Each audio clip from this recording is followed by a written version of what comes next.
Welcome to the INREM podcast, where we discuss the law for real estate investors. Andy and Sean are both attorneys. Nothing said in this discussion should be considered legal advice. We're simply providing information and education.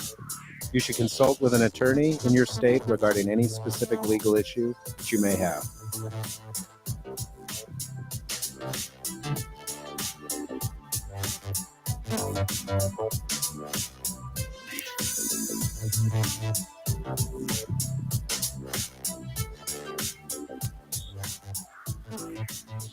Hey, everybody, welcome to the show. Thanks for joining us today. Our topic is HOA restrictions on short-term rentals.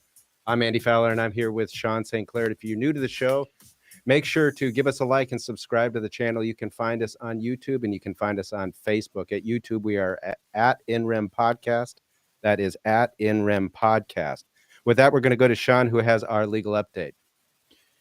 Thank you, Andy. So today's legal update deals with subject to purchase contracts, or any purchase or any type of structure whereby you're going to acquire the property or an interest in the property or possessory right in property, and the existing loans are going to remain. And it's going to be your obligation as the buyer and subsequent either fee title owner, vendee under an agreement for sale, or a landlord, or not landlord, tenant under a lease. It's going to be your obligation to make the monthly loan payments. And all of the documents that you're going to execute in order to move forward with the transaction in acquiring property subject to the existing loans are going to have a requirement in them that you're going to pay those existing loans. And if you don't pay those existing loans, then the seller of the property, or if you do a long-term lease, the landlord would have the right to basically terminate those documents and either foreclose, do a forfeiture on an agreement for sale, or do an eviction on a lease and come back in and take over the property, and you're out. And so you want to make sure that you have clauses, though, in the documents that protect you from situations where you unknowingly fail to perform by not making the requisite required or the required payments under the existing loans. And what I mean by that is you want a clause in your subject to documents, purchase documents, which basically state that the seller or the landlord is responsible for providing you with updated information as they receive it from the lender as to the amount of the mortgage payment. So mortgage payments can adjust mainly due to an increase in taxes and insurance. And when those adjust, if the notice of the adjustment goes to the original or the borrower, and they don't give you the information, well, you're going to continue to make the same payment. Well, your payment's short, and you're technically in breach or default under the documents that you've executed, which then gives the borrower or the prior owner of the property the ability to come in and say, okay, we're done. I'm terminating your contract, or I'm going to foreclose, or I'm going to cause a forfeiture under an agreement for sale because you haven't made the requisite payments. So you want to basically put the burden back on to that party to say, okay, well, if that's going to be my obligation to make these payments, your obligation is if you receive information from the lender as to an adjustment in the amount, or you receive information from the lender as to a change in servicing, so you have to make a payment to a new company, and you have new addresses for the payments, those types of things, that you say, okay, that's fine. But if you receive this information, then you're going to pass that on to me. And if you don't pass it on to me, then I can't be in default, and it's your fault. It's your responsibility. And I'm still performing because I'm paying as agreed based upon the information that I presently have. And it was your duty to make sure to update me with any new information. So you want to make sure you have a clause in your subject to documents that basically puts the responsibility to provide information regarding any change in the loan payment, any change in the address where payments are to be made, any change in the name of the servicer where payments are to be made. You put those in there and you put that burden on the borrower former owner of the property. Sean, this sounds a lot to me like a typical clause you would see in these agreements, the cooperation clause. And you see that in a lot of these agreements. Why isn't, in your opinion, just a standard cooperation clause not sufficient? And I take from your legal update that you want a separate provision that deals with this specifically. Why is not just a standard cooperation clause going to be sufficient? Yeah, the reason why a standard cooperation clause isn't sufficient is that the cooperation clause basically says that the parties are going to cooperate with each other to execute further documents. It could also say provide information that is necessary for the parties to carry out the terms of the transaction, and that clause survives the closing of the transaction.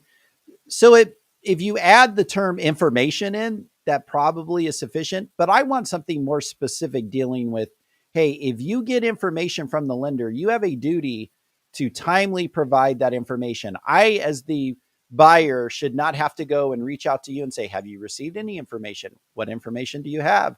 You know, those types of things. So I want something expressly stated so that if there ever is an issue, you can go straight to this, contractual provision and say, look, it's right in here that should you receive any information from the lender, that you have to immediately provide that information to me as the buyer by mail and email. You have to do both.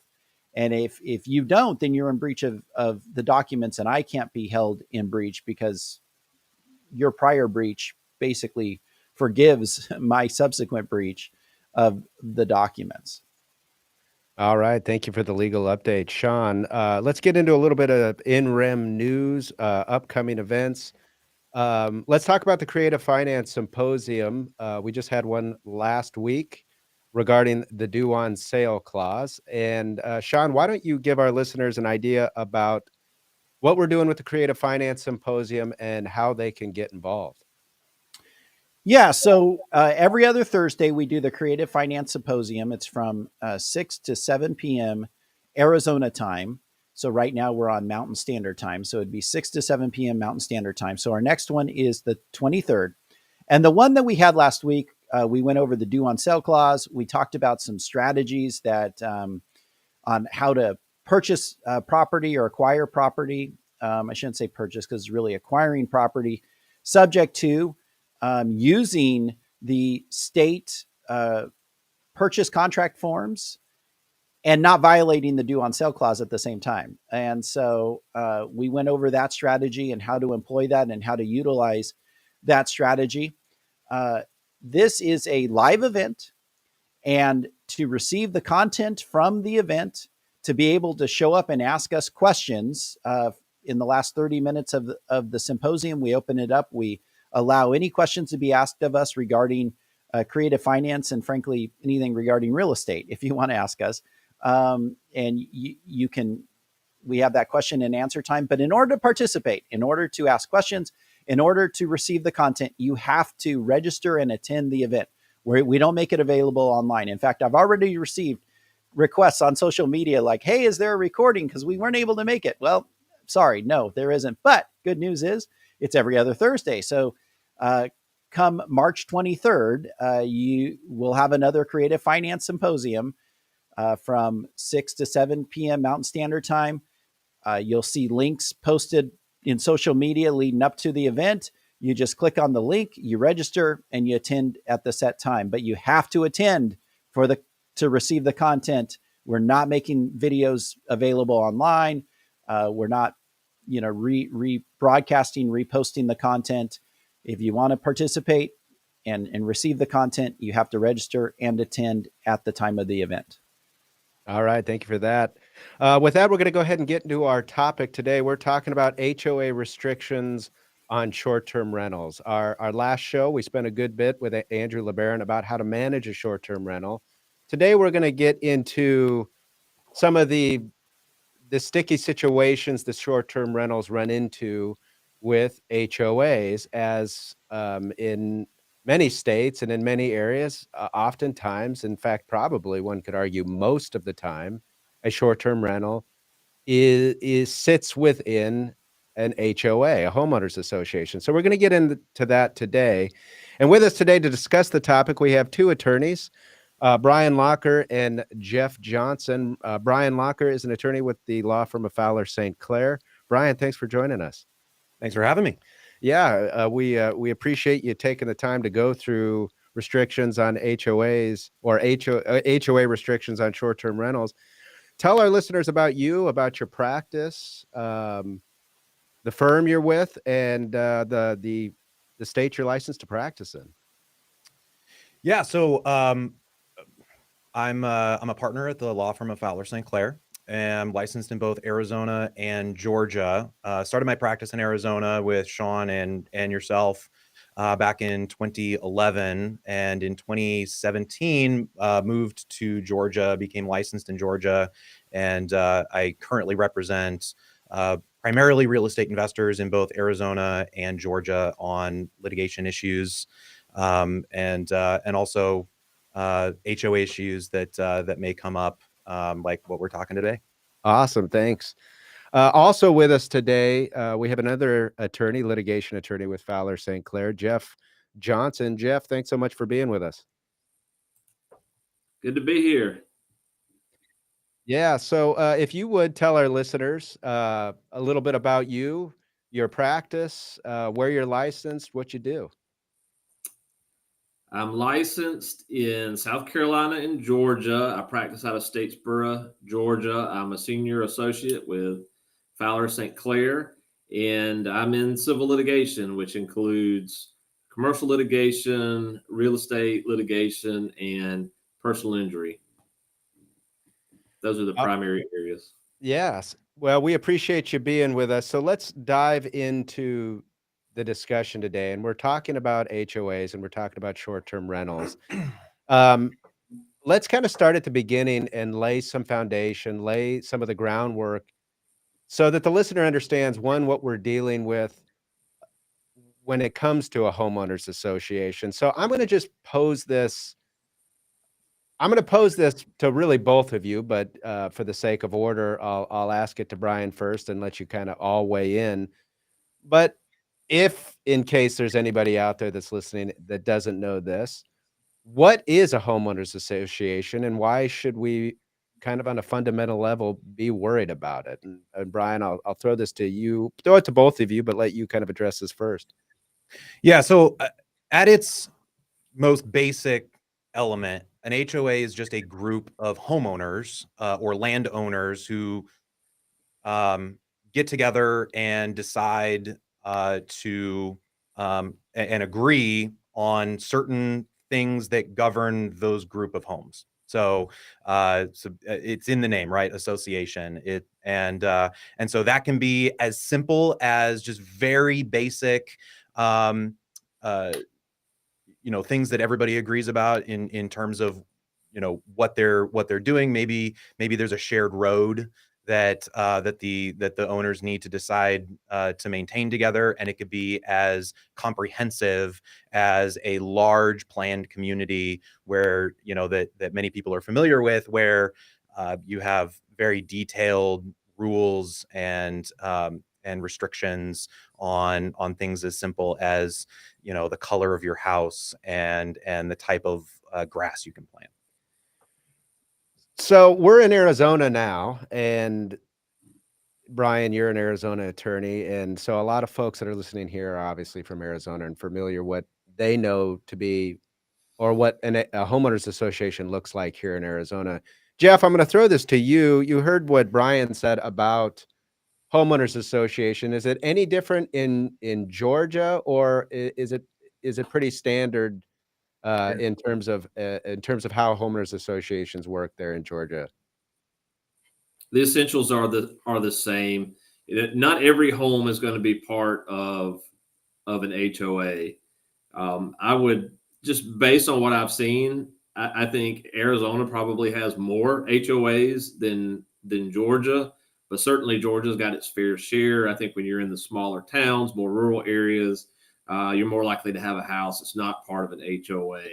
But HOA is just, think, planned community. All the houses, the owners have associated together to do just what Brian said: regulate the community, the appearance, the maintenance of common areas, which would include roads. And then you have a lot of HOAs that have common recreational areas like a pool, a clubhouse, could be, a golf course, any number of things. And so they agree to share costs and ownership of that, as well as rules and regulations that everybody's got to abide by. As Brian was saying, the color of your house and what you can keep in your front yard, and how much time you have to roll the trash can back to the house after it's picked up. It can get really detailed. So let's talk about the rules specifically. Do HOAs, and you just mentioned them, homeowners associations do have rules that must be followed. Brian, give us an idea about kind of the rules that a homeowner would be expected to see in a typical homeowners association. So if you're purchasing a home in a planned community, that is incredibly common in the Phoenix or Tucson metropolitan area, maybe in the Atlanta metropolitan area, it's going to cover your basics. So typically you'll have some sort of a design review committee. So if you want to alter the physical appearance of your home, you're going to have to get clearance for that. It's going to deal with the common maintenance. So things like Jeff was mentioning, so a community pool, a clubhouse, that sort of a thing, especially where I live in Marietta, Georgia. That's very common. Pretty much every community has a pool and a clubhouse in the suburbs. And so you'll see that's going to be very common. Road maintenance, trash, all of those things are going to be, the stuff that you're in every planned community is probably going to be addressed in one way or another. So let's talk specifically now about the short-term renter, the person who wants to rent their home by Airbnb, by VRBO. They want to use it as kind of a quote-unquote vacation rental or short-term rental, something that is not your typical long-term year rental, something very short. Just a simple question: can an owner who wants to do that, can they do that in an HOA?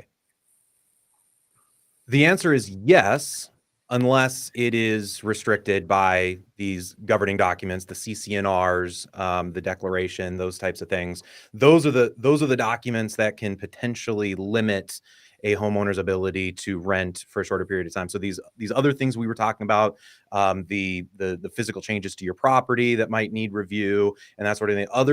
The other main thing that can be restricted potentially is the ability to rent for particular periods of time. So going to your kind of previous description of a homeowners association, it really is a private cooperative, so to speak, of private persons that have formed this. I think a lot of people, a lot of the times, confuse that, because there's rules and regulations associated with it. They confuse that to be laws passed by governments and things like that. How do HOA regulations differ from, let's say, municipal regulations? So the main difference is in Arizona, and I imagine most states, is that an HOA and the CCNRs, the restrictions that are in an HOA, are governed by contract principles, right? So Andy, if I contract with you to purchase your house, right? We have an agreement, and the terms of that contract and how I'm going to purchase your house are contained in this purchase contract, right? Well, the CCNRs, people don't really think about it this way, but the law treats those CCNR documents the same way, and except instead of there being two people, a buyer and a seller, you just have, in some cases, many people all contracting together and deciding what are the terms upon which we are all going to live together in a community. And so that is, from a legal standpoint, how the law views an HOA, that's different than regulations that are passed by a state legislature or a local municipality. That's not a contract. That's an imposition of law, and the way that that's regulated and the way laws are passed obviously are very different than the way CC&Rs operate. It's a much more macro versus micro level governance. Jeff, is that distinction in Georgia pretty much the same, whereas homeowners associations essentially govern and regulate each other within the association by virtue of contracts, recorded CC&Rs, and is that how that really differs from municipal regulations, laws, and ordinances passed in whatever city in Georgia? Yeah, it works the same way. And you can have something that's a violation of a municipal ordinance, and it might also be a violation of your community CC&Rs. Think about like a noise violation. All right, whatever city you live in probably has a noise ordinance. And there's a good chance that in your CC&Rs, your covenants, conditions, and restrictions for your HOA, they probably got something about excessive noise too. So you might get a notice of violation from your HOA, even though the police were never called out to your home. And then they say, all right, you have to pay this fine because on March the 9th at 10 p.m., you were too loud. But it's arising out of contract. So if you don't pay the fine, they can roll it in to whatever you owe the HOA for your dues. And then if you end up still not paying it, they could potentially place a lien on your house to collect it, or go to court and sue you for breach of contract, whatever other legal remedies they might have. But it's not like a criminal offense, but it's still binding in the sense that if you violate it, they can bring an action against you. Just like Brian was saying, if you violate any other contract, you could be sued for your breach. So let's talk now about short-term rentals specifically. And short-term rentals, really the industry of short-term rentals has been a booming one. I think in probably the last 5 to 10 years, we've seen it go from kind of this niche idea to one of kind of the preferred methods of residential real estate investing, if you're able to create the right experience with your property, if you're able to create the right kind of market, real estate investors are finding a lot of value with it. But with every growing industry comes problems, comes issues, comes things that neighbors maybe never thought of with regard to what it would be like to have a short-term rental within a neighborhood. That provides struggles for municipalities on how to regulate that, and that provides obviously struggles within homeowners associations on how they regulate that. So in your view, we'll start with you, Brian, in Arizona, how are HOAs presently viewing short-term rentals? What's that relationship look like kind of right now, generally in Arizona with HOAs and with the real estate investors that are doing short-term rentals? So I would say that the general consensus, at least in my experience, is somewhat adversarial. And I think it depends on where you're talking about, right? Because I think depending on the community, there can be more understanding within a community that short-term rentals are going to be going on. So if you're in a higher tourist area, right? So let's say you're in Central Scottsdale by Old Town, right? The owners down there likely expect that there's going to be more tourism and so more transiency, more short-term rentals, that sort of a thing. So maybe it's less adversarial in areas like that. But as you move out into the suburbs, out into East Mesa, up into Glendale, places like that, the adversarial nature sort of increases because you have people who said, look, I moved here to live here and raise a family, and now I've got, parties, bachelorette parties and whatever, that are sort of disturbing what I believe to be the character of the neighborhood. And so that's where sort of the resistance comes in, and where people who are trying to short-term rent their property run into roadblocks. Jeff, how about you? Brian, Sorry, Sean, you have a question? Go ahead. yeah, so I just wanted to follow up on that.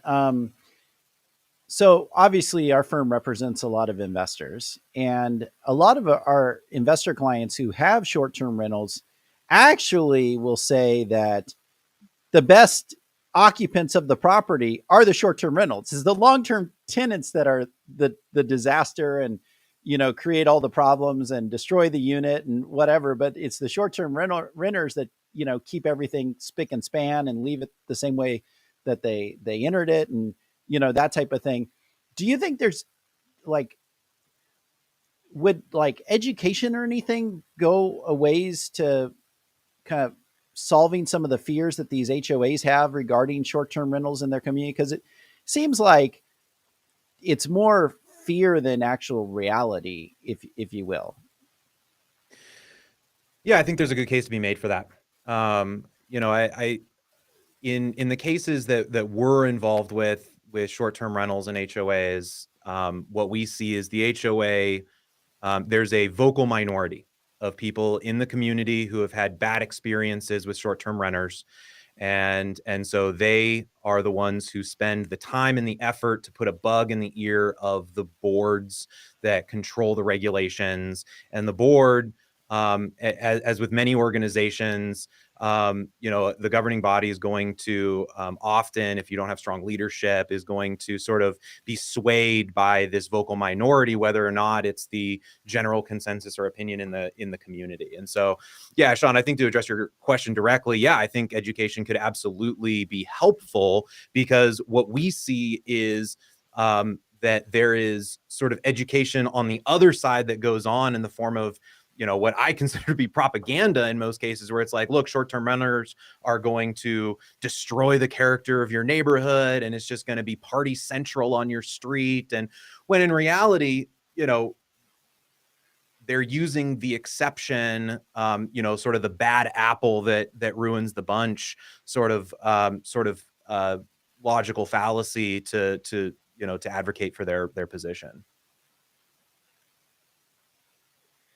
Jeff, what about in Georgia? What's the relationship been like, as far as you can tell, between the homeowners associations there and the short-term renters?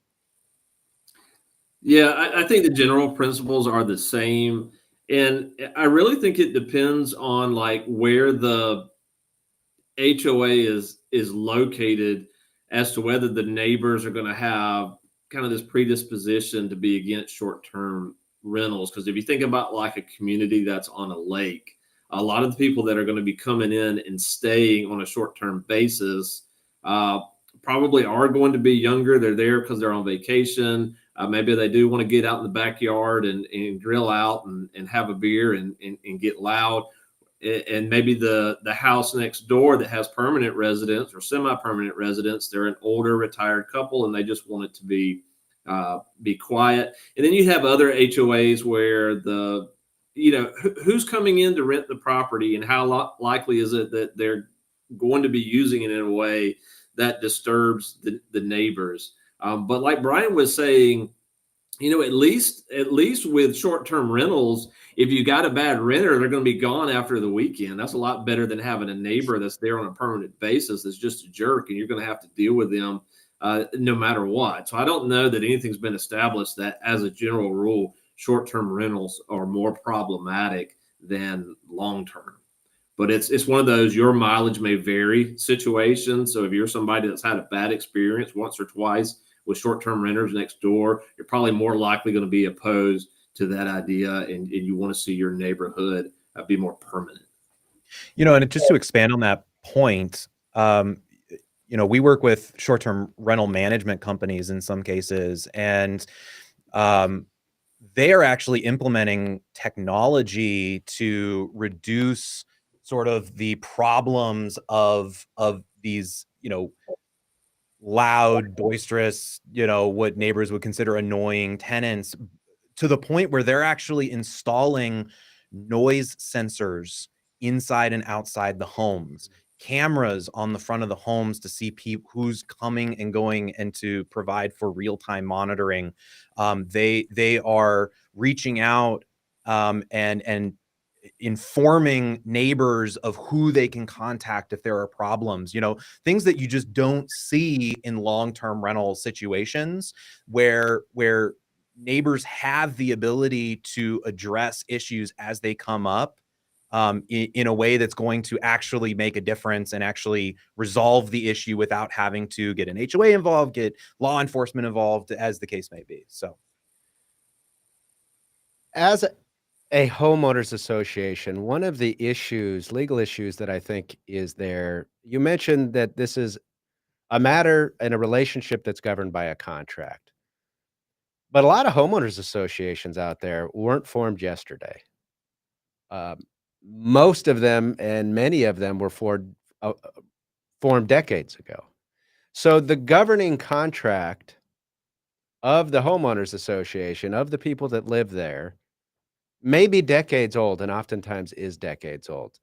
Old enough to where they likely didn't even contemplate short-term rentals at all.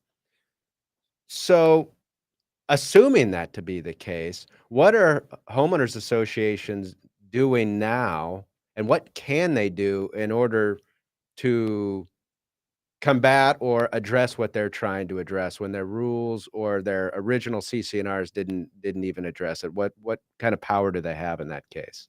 yeah, let me clarify the point you were making there.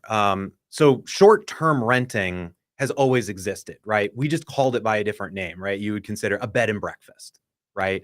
The idea that you would go into someone's home and stay for 1, 2, 3, a short term, like you would in a hotel, but have the comfort of a home, and oftentimes the owner would still be there, right, and even cook you breakfast and things like that. That has sort of shifted, right, over time into this much more formalized and commoditized type of industry, because we have the internet now, and we have platforms like Airbnb, HomeAway, VRBO, these huge marketplaces where people can literally create an account and list their property or a portion of their property for rent by themselves, and have instantly millions of people be able to find them, right? That part of the industry didn't exist. And to your point, HOAs have had to adapt. And so how do they adapt? They adapt, and historically what they did originally is they just adopted rules, right? And so if you had an HOA that didn't want to have short-term rentals in their community, they would simply amend their bylaws. And so in an HOA, you will have your primary governing document, the CC&Rs, the covenants and restrictions, right? And that is a recorded document. That is your contract, like we were talking about earlier, right? To amend that, you have to amend it in the same way you would amend any contract, right? And that could be provided for in the document itself, or if not, then Arizona law or the state in which you're residing would govern how that needs to be amended. But bylaws are also in most HOAs, and bylaws are just a set of rules in a document that the HOA or a board that's appointed by the HOA just decides to adopt by, some sort of resolution, right? And so the way that what we saw originally occur is, all right, well, we just got to put a stop to this, so let's just adopt a resolution that their rentals can't be for longer than or can't be shorter than a certain period of time, right? And so that they would do that, and in Arizona, that was curtailed by legislation that basically said, look, if you're going to regulate a rental, you can't do it by just adopting a resolution by the board. It needs to be more than that, because an owner's ability to rent a property is a fundamental right of property ownership. It's something that should be and is protected in not just in Arizona, but in the United States, right? The idea of real estate ownership and property rights are a fundamental right, and you can't just curtail those by fiat, right? There has to be some sort of democratization of that. And so in Arizona, that's how they addressed it is, okay, you can't just pass a bylaw, you got to amend the CCNRs. And so what you've seen over the last decade or so are these older HOAs have to go back and amend their CCNRs to, if these communities decide they want to restrict, they have to go through. And what HOAs are discovering are oftentimes, to amend the HOA, the documents, the CCNRs, made it very difficult to do that for good reason. But they're finding, sometimes you need like 75% of the people in a community to all agree to create this restriction. Well, if anybody, who's engaged in any sort of politics knows, you probably can't get 75% of people to agree that the sky is blue on a good day. Yeah. Just to give the context to the listener, to amend a deal is simply just the agreement of all of the parties to the deal to amend it. Well, usually the parties to a deal are two people. The parties to a deal in a homeowners association could be thousands of people, and the CCNRs have set forth how that goes about. And to your point, if you have to get 75% of 1,000 people just to amend, I mean, the United States has not been able to amend its own constitution for forever just because how difficult it is. The same kind of principle applies, right? Absolutely. Yeah. And so that's the issue that HOAs are having, is how do we address this industry that frankly didn't exist, 15 years ago in the way that it exists now. And so they are employing creative solutions in some cases to do this and to restrict short-term rentals. Hey, Brian, question for you. Let's just say hypothetically that I've bought a property within a community. I did my due diligence. I reviewed the CCNRs. I reviewed all the rules and regulations. I did everything. And there was nothing in the CCNRs about short-term rentals. Or I shouldn't say nothing about, just no prohibition on short-term rentals. Like, there was no time limit or anything. No restrictions on leasing the property, nothing like that. And I'm like, oh, great, I'm going to use it as a short-term rental. And so let's say I was early in the game of short-term rentals. And, for the last 5 years, I've been renting my property as a short-term rental. I'm doing well financially, making a lot of money from it, better than, say, putting a long-term tenant in there.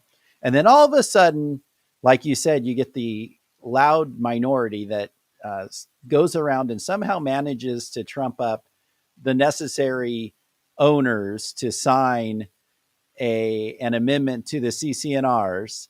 And then now the association comes to me and says, guess what?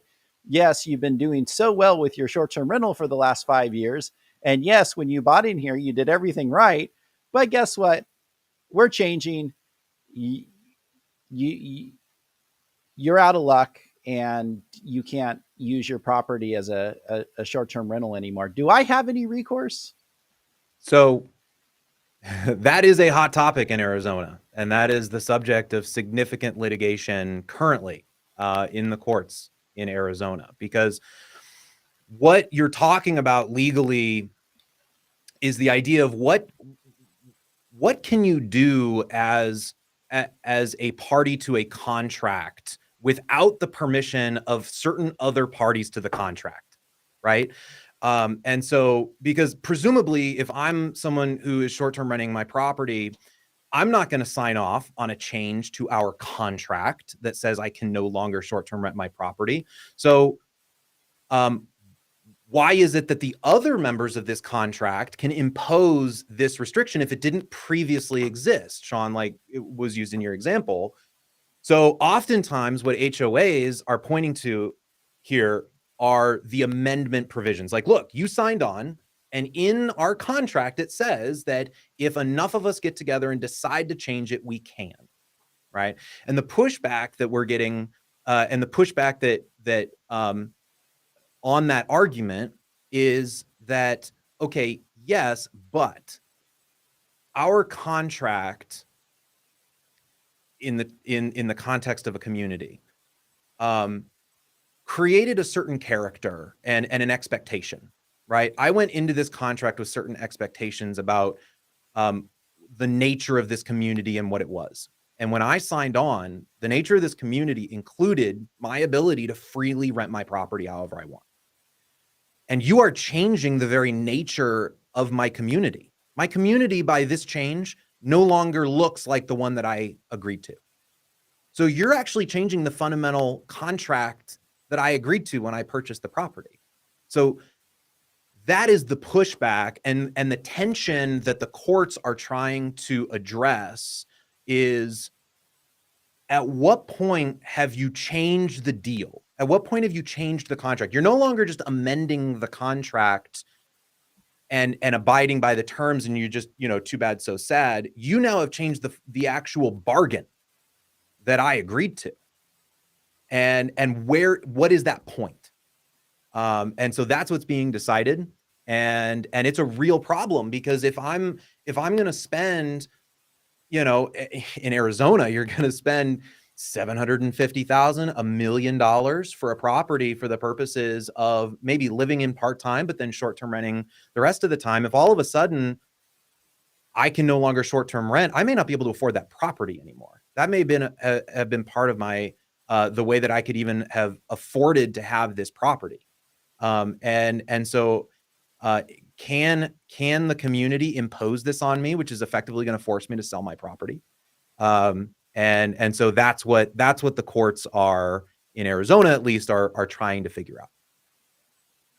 So they're trying to answer this question about what facts change the very nature of the bargain to begin with, such that you shouldn't be able to just regulate that by passing rules without amending the CCNRs. What is the settled case law to date in Arizona? In other words, what in your mind is not really in dispute in that regard? Is the question about whether you need to amend the CCNRs? Is that settled, or is there still a question about how far? Is the question about how far you can go with the rules and regulations? I guess that's my question. Yeah, in Arizona, that's no longer a question. In order to restrict rental activity, you have to actually amend your contract, amend the CCNRs. So that's not in question. What is in question is, okay, so now we've amended the CCNRs. Is that amendment even valid? Because not every amendment to a CCNR is valid, right? We can't go if a majority of the homeowners tomorrow in a community decided that they were going to impose an additional fee of $10,000 a year for some big project that they wanted to do. They want to create a golf club or something, right? Well, just because you pass the amendment doesn't mean that you can fundamentally change the character of this particular community by imposing this massive additional fee on everybody in the community. So that's where the push comes in, is yes, everybody agrees you have to amend the CCNRs in order to impose short-term rental restrictions. But can you even impose that short-term rental restriction in that particular community at all? That's the question that's being answered. So, Jeff, Brian, and maybe if Jeff wants to jump in and answer this as well, but I have a little bit of knowledge of the case law on, the ability of an association to amend and change the character of the community and that type of thing. And there's this thing called the blue pencil rule. and we see the blue pencil rule laid out in covenants not to compete. So if you put a covenant not to compete in somebody's employment contract, and you go too far with that covenant, you say, oh, you can't compete with me for 10 years after you're terminated. The court's going to look at that and say, oh, 10 years is unreasonable. That's outside the scope of reasonableness. And because of that, I'm going to I'm going to blue pencil that. Well, in order for a restrictive covenant to be enforceable, it has to have the length of time. And so when the court blue pencils it, that basically means it eliminates the restrictive covenant. It does not mean that the court can amend. The court has no power to amend. It just can blue pencil. So it can't go and amend the restrictive covenant to make it reasonable. Now, how does that work with our courts and CC&Rs? Because I think the court has used a blue pencil rule, or our Supreme Court used the blue pencil rule on some CC&Rs that an association passed that it deemed were invalid or unreasonable, or changed improperly tried to change the nature of the use of the property or the character of the community. What would that look like as far as, the court using the blue pencil rule on CC&Rs? Yeah, Jeff, I'll let you take that one. Arizona, you've got the recent Supreme Court case decided last year of Cowway v. Calabria Ranch. That dealt with the very issue that we're talking about here, which is a homeowners association that decided to pass CC&R amendments. In that case, it wasn't specifically about short-term rental, but it was about other property usages. And the affected homeowners challenged it. It went all the way up to the Arizona Supreme Court. And what the Arizona Supreme Court did is it decided that it was going to strike or blue pencil provisions in the amendments that were not reasonable or foreseeable based on the original declaration. And that's the situation, Sean, that you were talking about, where as a buyer, you look at the CC&Rs before you buy, and you say, okay, I'm allowed to do this, this, and this. You buy your property based on that understanding and you rely on it. And then later, the homeowners decide they want to change it.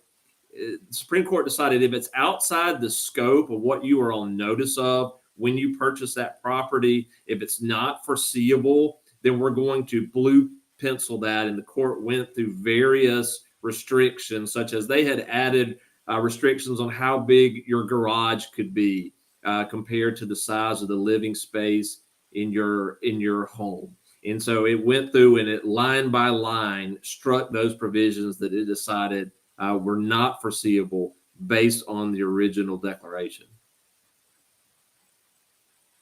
So by blue penciling, it sounds like the court did not just grandfather in prior owners and prior uses and say, well, they weren't on notice, or they started using their property prior to this change or amendment. So for them, they can continue to use it this way. But for future homeowners, oh, well, the amendment can stand. If I understand correctly, by blue penciling it, it means it's out of the document. Like, it's not going to be enforceable on anybody. It's not like we're just grandfathering somebody in and saying, oh, well, okay, homeowner, you filed a lawsuit. You can continue because you were using it before the amendment. But any future person, well, in theory, they had notice because the amendment existed when they bought their property, so they would know. So my understanding, the significance of the blue pencil would be that the court's striking it. And so, hey, guess what, association? You were unreasonable, so we're going to strike it, and it's not valid for anybody. Is that kind of your understanding? Is that the way you read it, Brian? Because in theory, as for future homeowners, the association should be able to amend the CC&Rs any way that they want, so long as it doesn't violate some other provision of law, right? Like, so if we want to keep future people from building a garage that's bigger than X, like you're saying, that would be fair to them because they haven't bought the property yet. They would be taking it subject to the CC&Rs. If they don't like that provision, they don't have to buy the property. Whereas somebody that's already bought, they had one understanding coming in. Now you're trying to change it. Yeah, I mean, if homeowners associations, Yeah, but see, that's the thing, that this HOA or the go ahead, Sean. go ahead. Well, so here the thing is, when I read that case, I see the Supreme Court as having two options. One is to allow the use for the old owners, or the other is to blue pencil it, to get rid of it, to strike it. It's not in the document anymore. To me, that's the Supreme Court's use of the blue pencil rule. To me, is the court saying, "Hey, HOA, think twice before you pass an amendment that you know is out of bounds. Because if you do, you're going to go through all this time, expense, effort, and guess what? We're not going to just grandfather people in. We're going to strike this sucker. And when we strike it, you're out. Like, you don't even get to use it for future homeowners. So tread lightly, HOA, tread lightly, because we're going to strike this thing. And you're going to have nothing. You're going to, you'll have nothing going forward. And you've spent money on lawyers, and you've spent, money on maybe marketing firms to get this thing passed. And you've spent a bunch of time, with your propaganda and whatever. And guess what? We used the blue pencil. We didn't just grandfather people in. We used the blue pencil and struck it. And it's no longer in the document. I mean, that's what I see when I read that case and think of them using the blue pencil rule as opposed to simply, they could have just said, oh, yeah, old homeowner, you get to continue to use your property. But if you ever sell it, then, the future owner is bound by the amendment. That's not what the court did. They struck it. They blue penciled it. Yeah, I mean, parties are spending hundreds of thousands of dollars every time this thing goes up and is challenged, especially in larger communities. And so, look, at the end of the day, these HOAs are insured. And when a homeowner challenges a provision or an amendment to CCNRs, it likely triggers coverage. And so the HOA doesn't have to feel it right away, because a carrier is going to be paying for the lawyer's fees.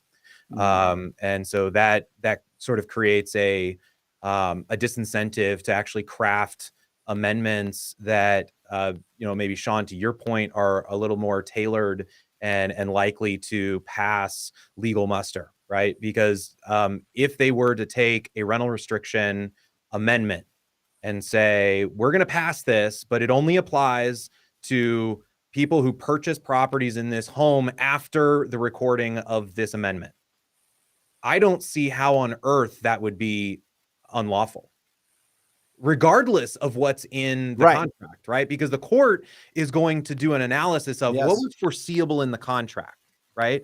But if you're not even applying it to the people who are members of the contract at the time of the amendment, and it's only to future owners, then the foreseeability issue is out the window, because it's going to be foreseeable to everybody who purchases after the recording. But HOAs don't want to do that. Right. Yeah. And to your point, that's the balance, right? That's kind of the check and balance of the blue pencil rule, which is, if you're going to make something overly broad, we're going to take it out entirely, as opposed to, we're not going to revise it for you. We're not going to narrowly tailor it and add the language that you just suggested, Brian, and say, oh, but for future homeowners, this applies. So, you could have done that on the front end. You chose not to. We'll fix it. We'll make it right. The court's not doing that. They're actually striking the language, as opposed to your point, Brian, rewriting it to say, well, it'll apply to future homeowners. That makes sense. They're not doing it because that doesn't appease the vocal minority that created the issue in the first place, right? They want a change now. They want this to be resolved now. And they're not going to be the one that moves. They're going to make sure that the community resembles, what their idea of the community should look like. And if the HOA were to be more, in my view, responsible or conservative about this, and and more risk averse in the passage of their amendments, you wouldn't have nearly as much litigation on these issues as you do. But if you were to ask an HOA attorney why that isn't the case, it's because in their view, they're put between a rock and a hard place. In their view, they're either going to have to defend a case by the homeowners, by the renters, who are going to challenge the validity of the amendment, or they're going to be sued by this vocal minority for failing to properly enforce the restrictions that are out there. And in conversations that I've had with HOA attorneys, what they basically say is, we're simply making the choice of picking the fight with the renters and not with the vocal minority, and that's just the decision they've made. So Arizona's at a crossroads, so to speak, on this question or these questions.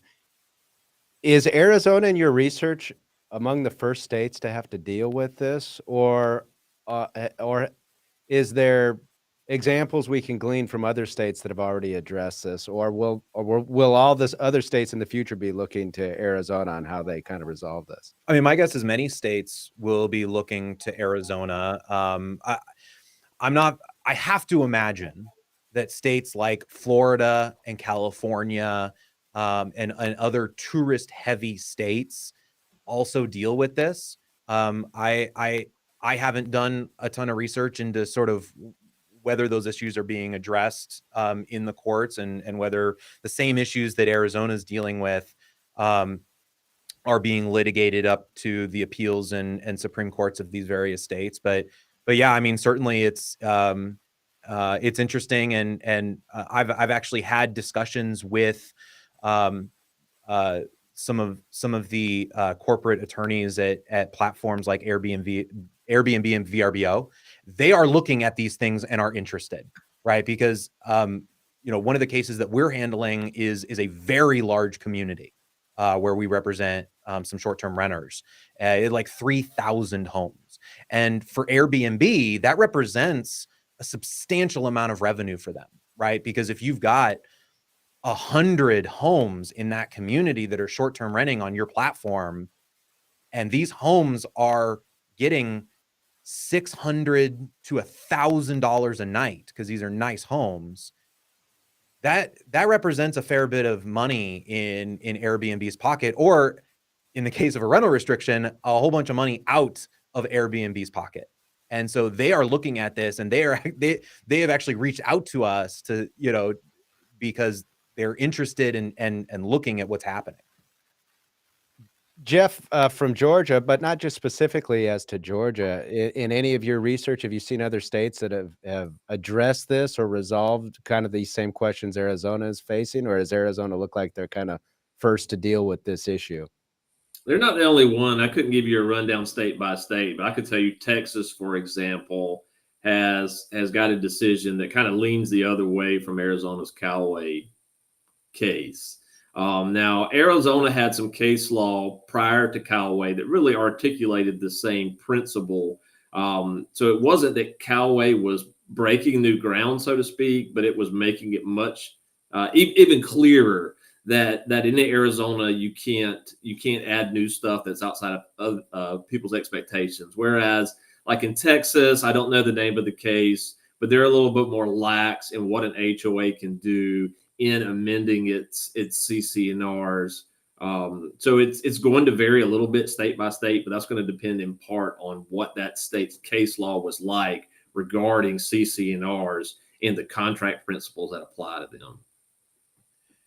That being said, what I will say is that Arizona is not unusual in its contract law, and so long as your state recognizes general contract principles and that the contract principles apply to CC&Rs, then you're likely going to see a similar result. And obviously, there's a lot of shades of gray there in how exactly that's imposed and that sort of a thing. But Arizona's not an outlier.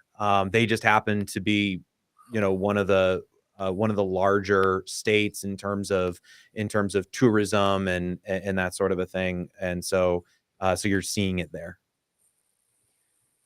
Well, Brian and Jeff, we really appreciate you taking the time to be with us today to talk about this. Brian, why don't you tell our listeners how they can connect with you if they've got a question about Arizona issues or Georgia issues, as the case may be? How can they connect with you? So the best way to connect with me is to go to fowlerstclair.com, and you can schedule a consult to meet with me. If you have a real estate issue in either Arizona or Georgia, I'd be happy to meet with you about that. And so that's probably the best way to get hold of me. And Jeff, we appreciate you being with us as well. Tell our listeners how they can connect with you. If you want to email me, you can email me at johnson@fowlerstclair.com. You can also find me on the Fowler St. Clair website. All right. With that, thank you guys so much for being with us. We appreciate it. Good topic, important topic. If you're watching, make sure to be with us next week. We're talking about structuring insurance and a subject to transaction. We're devoting an entire episode to it. And our guest will be insurance agent Mike Monzingo. Again, we're talking about insurance and a subject to transaction. Don't miss it. It'll be a good episode. We'll see you next week. Have a good day, everyone.